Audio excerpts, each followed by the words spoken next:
Break के बाद आपका स्वागत है। बात करेंगे छत्तीसगढ़ की खबरों की, लेकिन उससे पहले एक नजर हेडलाइंस पर। प्रधानमंत्री नरेंद्र मोदी ने किया देश को संबोधित। मोदी ने वैक्सीनेशन को लेकर किया बड़ा ऐलान। 21 जून से देश के 18+ लोगों को मुफ्त में मिलेगी वैक्सीन। छत्तीसगढ़ स्वास्थ्य मंत्री का टीके पर बड़ा खुलासा। टीके बने नहीं थे और केंद्र सरकार ने कर दिया था वैक्सीनेशन का ऐलान।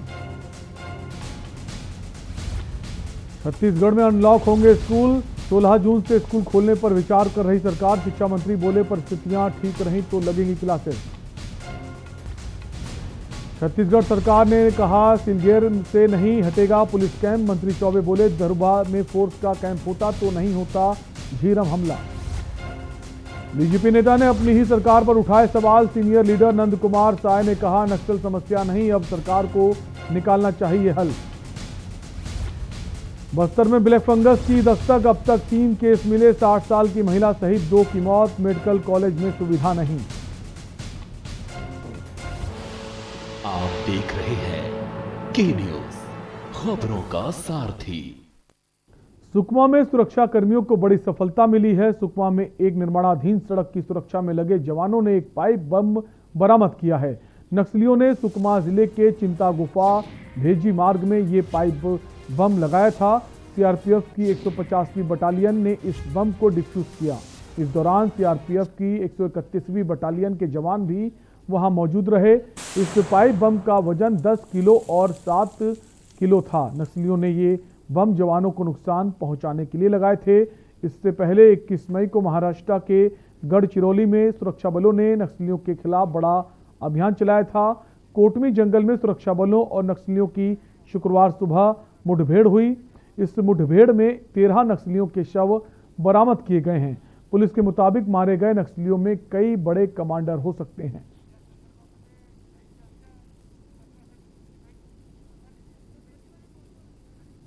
खबर बेमेतरा के हत्तमुड़ी से है, जहां लोग कीचड़ से भरे रास्ते पर चलने को मजबूर हैं। गांव में निस्तारी के लिए जाने वाली सड़क जो कीचड़ दलदल से भरी हुई है, जिसके चलते लोगों को आने जाने में दिक्कतों का सामना करना पड़ता है, जिसके चलते कभी भी कोई बड़ी दुर्घटना घट सकती है। वहीं गांव के सरपंच का कहना है कि जब तक शासन से फंड नहीं आता तब तक कोई भी काम नहीं कराया जा सकता। कीचड़ से भरे रास्ते को ठीक नहीं कराया जा सकता। लगभग 3 पंचवर्षीय सरपंच बनकर राज कर रहे हैं। जनप्रतिनिधि ना जाने और किस फंड का इंतजार कर रहे हैं, कौन सा फंड आएगा जिससे लोगों को कीचड़ और दलदल से राहत मिल पाएगी। नदी में मन जा नहीं सकता, नपटक गिरा था नीटर नान के पट के तेल बराबर नहीं होए। लोग लेकर घलक गिरा थे, न दहिहान सकत जा सकता, न हम भाटा जा सकता। इसकी शिकायत की तो सरपंच क्या बोलते हैं? बोले नहीं, कुछ नहीं बोले हो। पूरा गंदगी है सड़क का, न कोई गाय गरवा के पूरा गिरा थे अपटा थे। गाय गरवा मन भी और आदमी मन भी अपटा गिरा थे। पूरा दलदल भरे है, पूरा कचरा नान नान के घेल खुसेर दे है। कोई समस्या नहीं करा थे कोई है। पूरा हम मरा था, हम लोग लेकर मन सब गिरा था। छत्तीसगढ़ में 2.5 साल में मुख्यमंत्री बदले जाने का मुद्दा एक बार फिर से तूल पकड़ने लगा है। इस बार मुख्यमंत्री भूपेश बघेल के कैबिनेट के 2 मंत्री आमने सामने हैं। दरअसल जहां एक और सेकंड सीएम के फेस कहे जाने वाले स्वास्थ्य मंत्री टीएस सिंहदेव ने इस फैसले को पार्टी हाईकमान के ऊपर छोड़ दिया, वहीं दूसरी तरफ कैबिनेट के वरिष्ठ सदस्य और मंत्री रविंद्र चौबे ने यह साफ कर दिया कि किसी भी प्रदेश में सरकार 5 साल के लिए बनती है और मुख्यमंत्री भी। देखिए रिपोर्ट।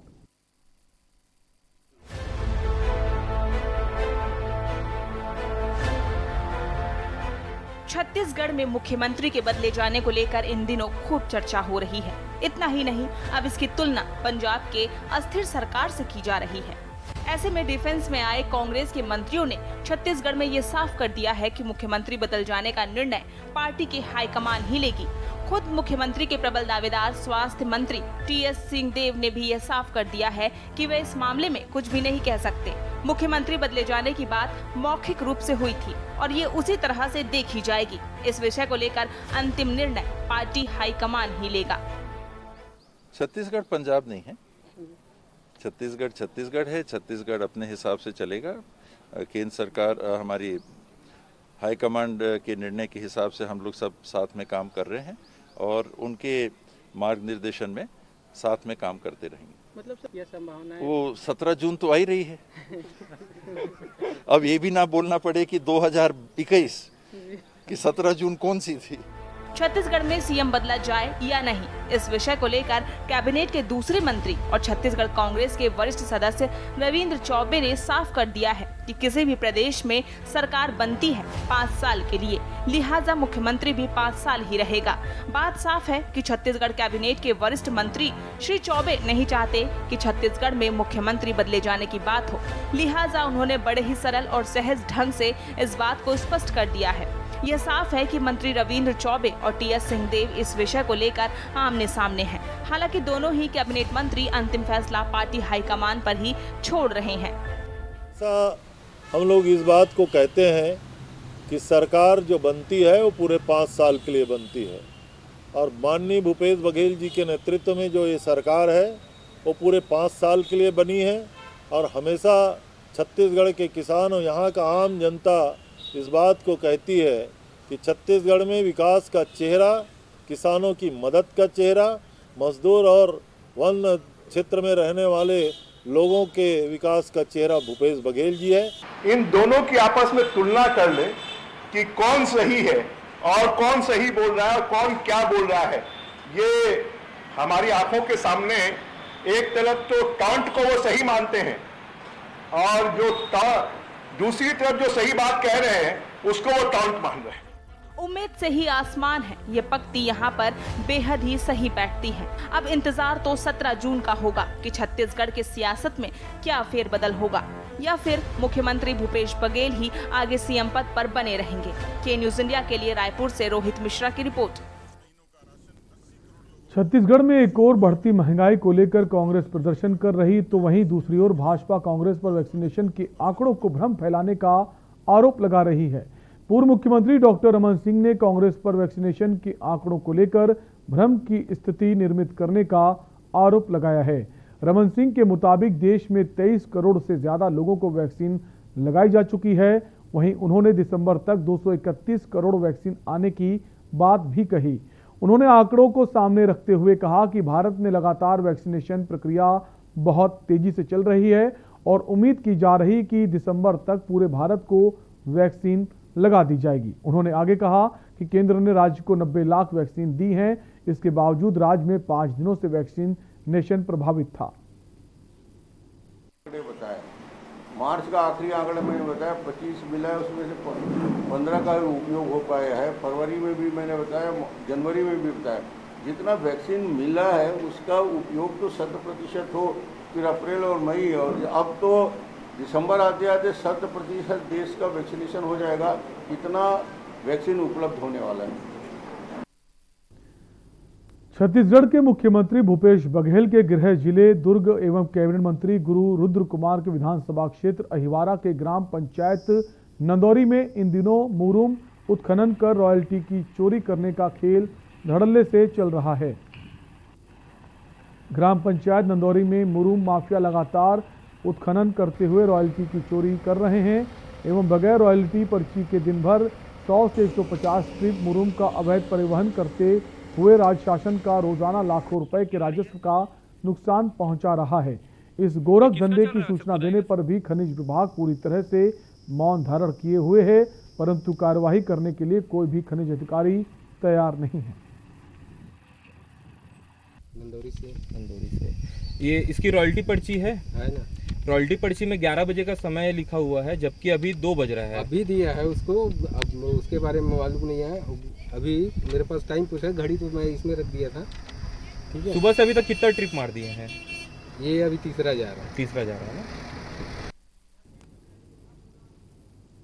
और यहाँ वक्त है एक ब्रेक का, जल्द वापस आएंगे।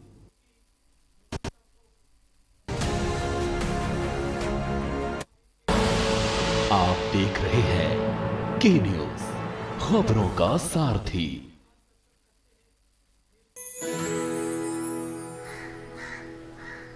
अब हारने के लिए तैयार हो जा चुटकी। ये देख क्वीन मेरी। भाभी देखो ना भैया। अरे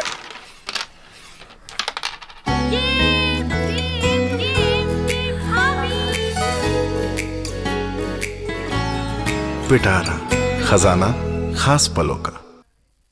जुबान के लिए उड़ चला गैरों की ज़मीं पर, खुशबू अपनेपन की ढूंढता। दूर कितना भी जाओ, इस जुबान से दूर ना जा पाओगे। विमल, बोलो जुबान केसरी।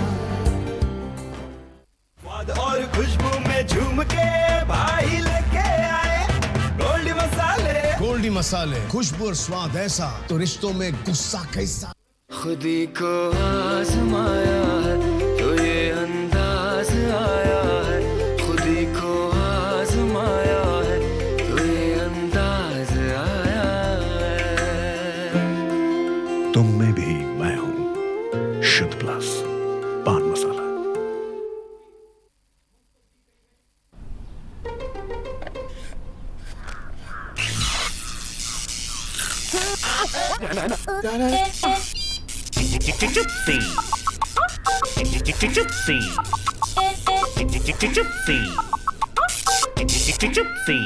चिप्सीज, दोस्ती का नया फंडा। आप देख रहे हैं के न्यूज, खबरों का सारथी।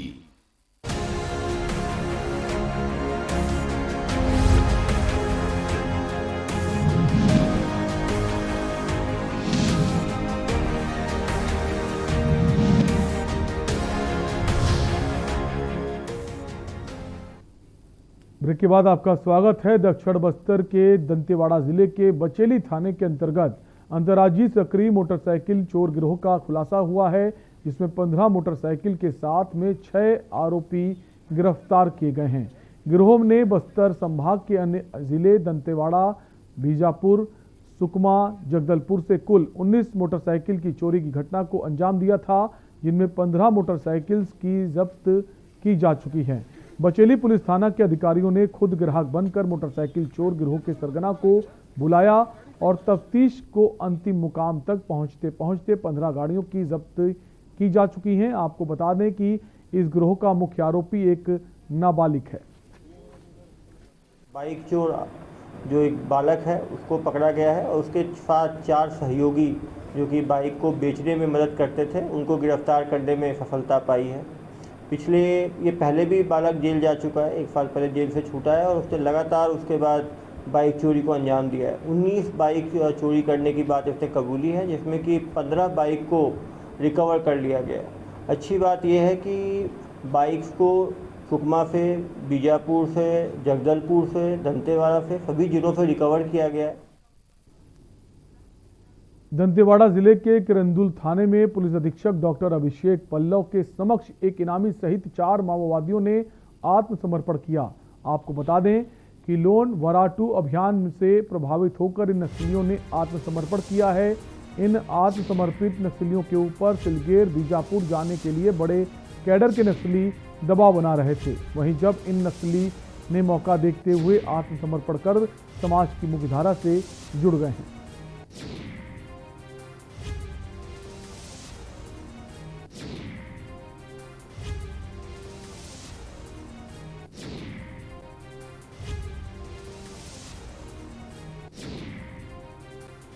के नक्सली संगठन से जुड़े हुए मिलिशिया कैडर के सदस्य आज लोन वराटू अभियान के तहत सरेंडर करने के लिए थाना किरंदुल आए हुए थे, जिसमें से एक इनामी 1 लाख इनामी मिलिशिया कमांडर था, अन्य 3 मिलिशिया सदस्य के रूप में थे। इनके द्वारा बताया गया है कि नक्सलियों के द्वारा गांव में दबाव दिया जा रहा है कि वे सिलगेर कैंप के विरोध में भारी संख्या में जनता को वहां एकत्रित करके ले जाएं, किंतु ये लोग उसकी भीड़ को देखते हुए कोरोना के भय से आज लोन वराटू अभियान के तहत थाना किरंदुल आकर समर्पण किए हैं। बलरामपुर जिले में कुछ दिनों से सामरी विधानसभा के विधायक चिंतामणि महाराज और कांग्रेस कमेटी के जिला अध्यक्ष राजेंद्र तिवारी के बीच विवाद चल रहा है। जानकारी के मुताबिक कुछ दिन पहले रेत उत्खनन के मामले में विधायक और जिला अध्यक्ष के बीच बहस छिड़ी हुई है।